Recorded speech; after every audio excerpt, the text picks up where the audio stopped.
Question number 6, find the values of x y z from the following equation.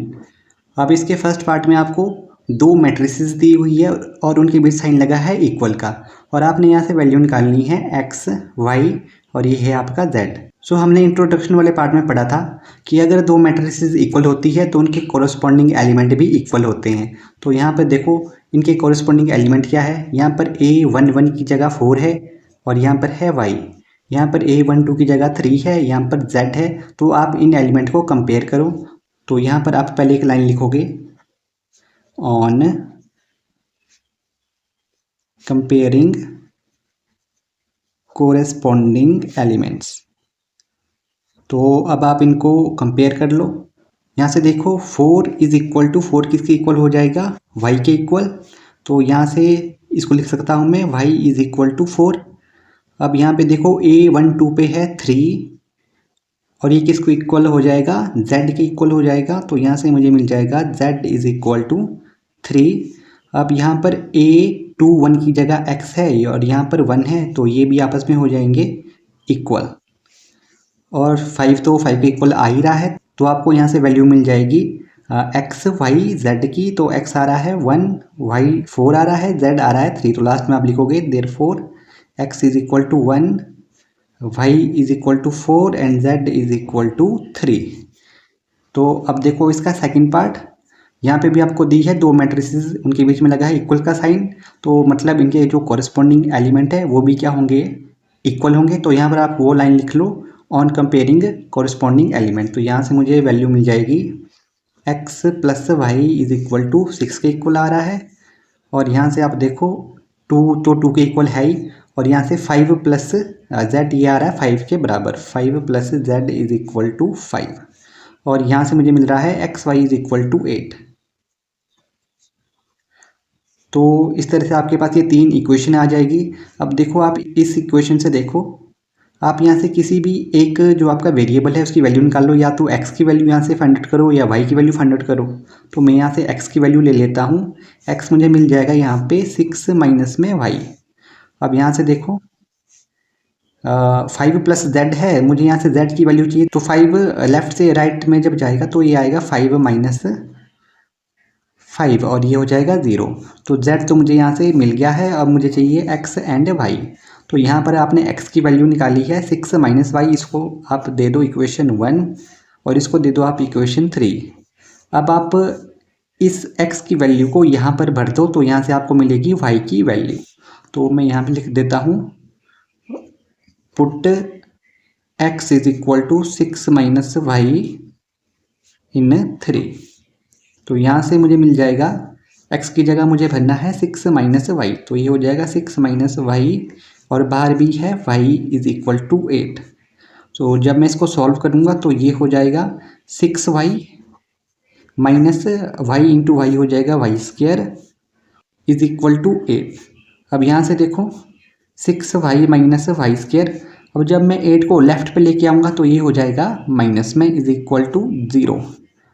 अब ये बन रही है मेरी एक क्वाड्रेटिक इक्वेशन की तरह। तो पहले तो मुझे स्टैंडर्ड फॉर्म में इसको लाना पड़ेगा, और स्टैंडर्ड फॉर्म में लाने के लिए मुझे इसको लाना पड़ेगा फर्स्ट पोजीशन पे। तो ये हो जाएगा माइनस वाई स्क्वायर। अब मुझे चाहिए ये y वाली टर्म, ये है प्लस में, और लास्ट में माइनस 8 इज इक्वल टू 0। और जो आपकी क्वाड्रेटिक इक्वेशन होती है उसमें ये पहले नेगेटिव का साइन कभी नहीं आता है, तो इसको हटाने के लिए मुझे इसको करना पड़ेगा नेगेटिव से मल्टीप्लाई। तो जब मैं इसको नेगेटिव से मल्टीप्लाई करूँगा तो ये हो जाएगा पॉजिटिव, ये हो जाएगा नेगेटिव, और ये हो जाएगा पॉजिटिव इज इक्वल टू 0। तो ये बन गई मेरे पास एक क्वाड्रेटिक इक्वेशन। अब यहाँ से मेरे पास y की दो वैल्यूज़ आ जाएगी। अब मैं इसको सॉल्व करूँगा तो मुझे मिलेगा वाई स्क्वायर।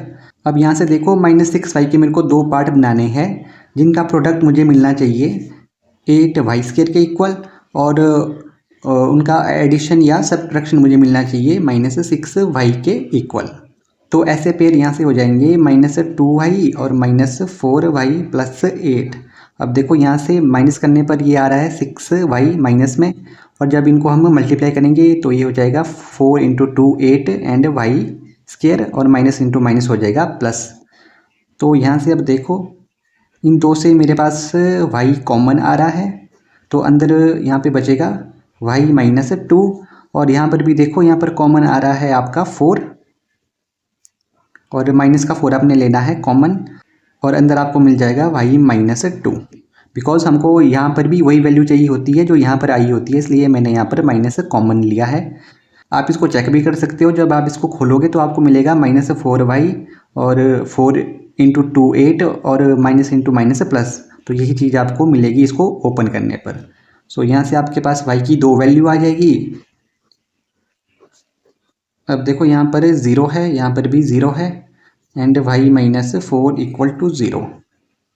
सो यहाँ से y की 2 वैल्यू आ जाएगी, इधर आपका ये 0 होगा या आपका ये 0 होगा, y माइनस 4 इक्वल टू 0। तो यहाँ से मुझे y मिल गया 2, और यहाँ से मुझे y मिल गया 4। अब देखो इन y की वैल्यू को आप भरो अपनी इक्वेशन, कौन सी इक्वेशन थी आपकी, इक्वेशन फर्स्ट, ये इक्वेशन थी। यहाँ पर आप y की वैल्यू भरो तो आपको यहाँ से x की वैल्यू मिल जाएगी, लेकिन y की आई है आपके पास 2 वैल्यू, एक 2 है एक 4 है, तो हमें वो बारी बारी से यहाँ पर भरनी पड़ेगी।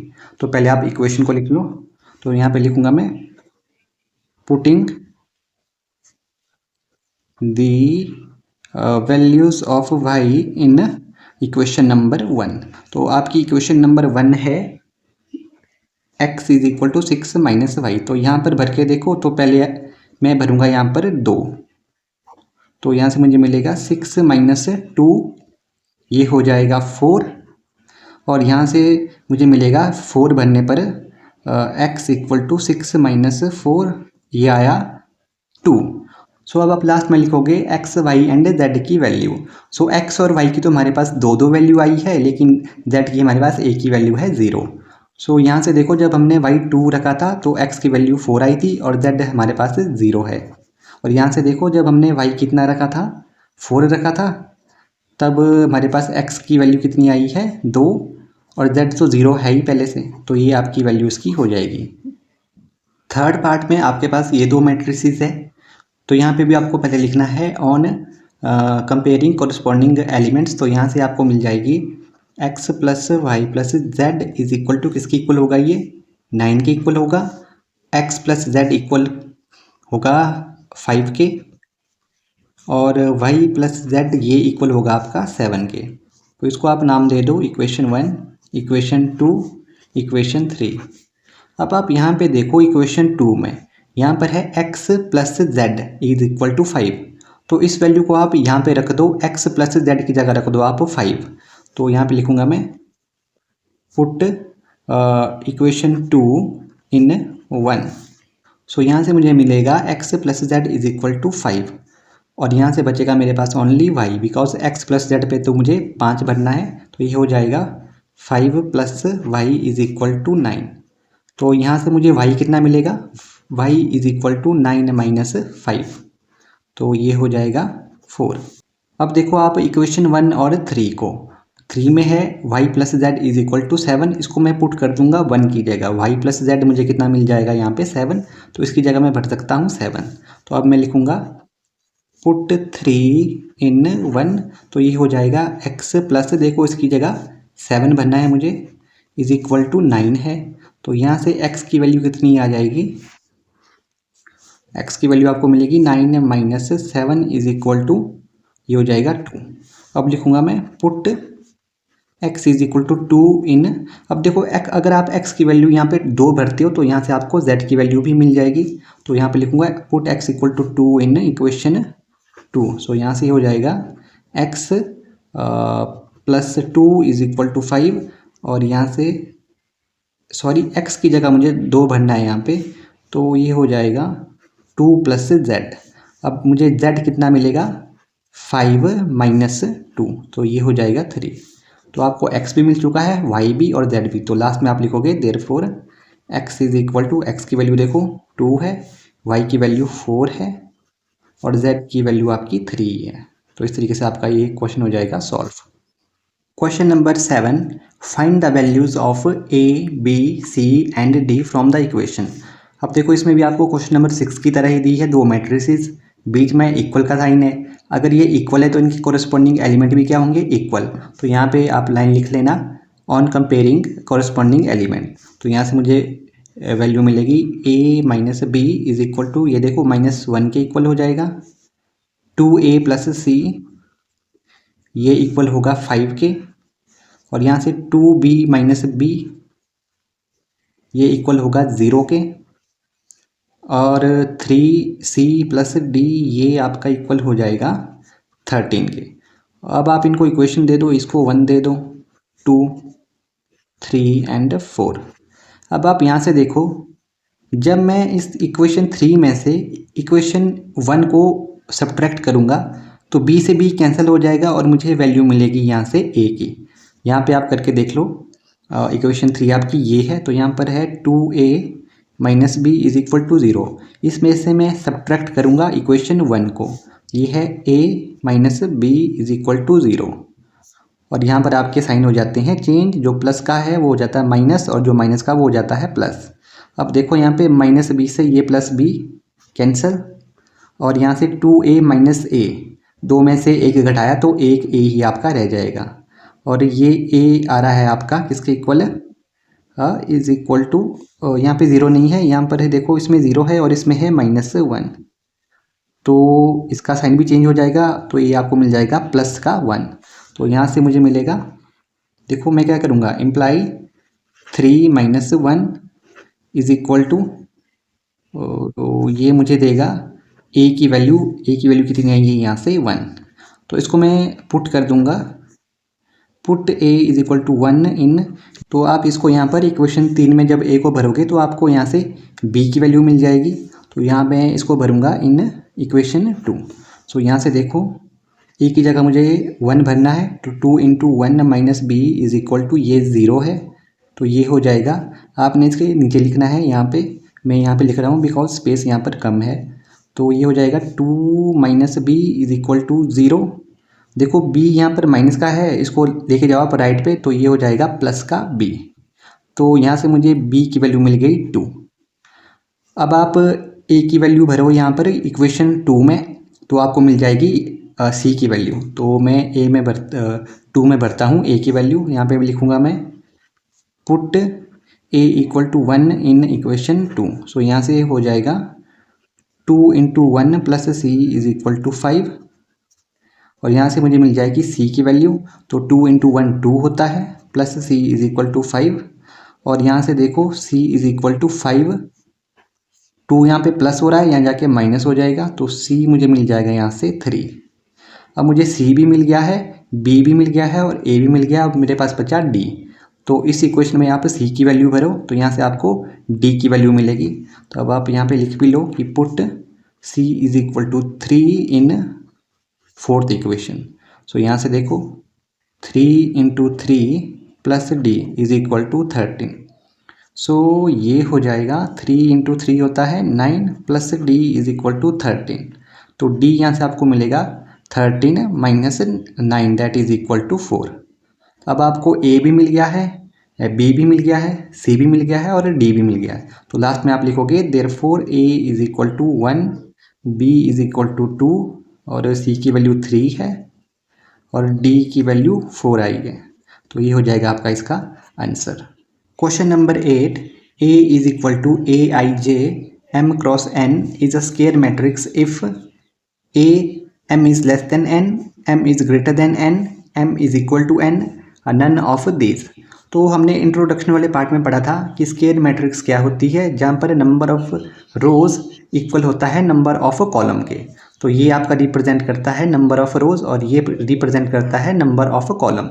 तो जहाँ पर ये इक्वल होगा तो वही आपका हो जाएगा करेक्ट ऑप्शन। तो यहाँ पर देखो m इक्वल टू n है, इसलिए आपका सोल्यूशन में आएगा option c, m is equal to n। अब देखो क्वेश्चन नंबर 9 में which of the given values of x and y make the following pair of matrices equal. तो आपने बताना है कि x और y का वो कौन सा पेयर होगा जो इस मैट्रिक्स को इक्वल कर देगा। तो यहाँ से देखो अगर ये इक्वल है तो इनके कॉरस्पॉन्डिंग एलिमेंट इक्वल होंगे। तो यहाँ से मुझे वैल्यू मिलेगी 3x प्लस 7 0 आ जाएगा। तो यहाँ से x की वैल्यू फाइंड करो। सो ये हो जाएगा 3x इज इक्वल टू, यहाँ पर प्लस 7 है तो यहाँ पर हो जाएगा ये -7, और x की वैल्यू मुझे मिलेगी -7/3। अब देखो दूसरे एलिमेंट की जगह है 5, तो यहाँ पे है 5 इज इक्वल टू, ये हो जाएगा y माइनस में 2। सो यहाँ से मुझे y की वैल्यू निकालनी है, तो y हो जाएगा, यहाँ पर -2 है तो यहाँ जाके +2 हो जाएगा, तो 5 + 2 हो जाएगा मेरा 7। अब देखो यहाँ पर इस पोजीशन में है y + 1, ये किसके इक्वल है, 8 के इक्वल होगा। तो यहाँ से मुझे चाहिए y, तो y आ जाएगा 8 - 1, ये हो जाएगा 7। अब देखो लास्ट में यहाँ पर है 2 - 3x इज इक्वल टू, ये इक्वल होगा इस 4 के। अब मुझे यहाँ से x फाइंड आउट करना है, तो ये हो जाएगा -3x इक्वल टू, यहाँ पर 2 प्लस हो रहा है, यहाँ जाके ये हो जाएगा माइनस। तो यहाँ से मुझे मिल जाएगा -3x इज इक्वल टू 2, और यहाँ से x मुझे मिलेगा, ये हो जाएगा 2/-3। तो अब देखो y की वैल्यू तो ठीक है, यहाँ से दोनों में ये इक्वल आ रही है, 7 आ रही है, पर यहाँ पर आप देखो यहाँ x की वैल्यू आ रही है -7/3 और यहाँ पर है 2/-3, ये तो डिफरेंट वैल्यू है, तो ऐसा तो पॉसिबल नहीं हो सकता है। तो आपका ऑप्शन कौन सा ठीक हो जाएगा, ऑप्शन बी में देखो उसमें है नॉट पॉसिबल टू फाइंड, तो आपका ऑप्शन बी हो जाएगा correct. Question number 10, the number of all matrices of order 3x3 with each entry 0 और 1 इज, ए में ऑप्शन है 27, बी में 18 है, सी में 81 है और डी में है 512। तो सबसे पहले तो आप ये देखो कि जो आपकी 3x3 की जो मैट्रिक्स है उसमें टोटल एलिमेंट कितने होते हैं। सो 3x3 की मैट्रिक्स में टोटल एलिमेंट होंगे 9।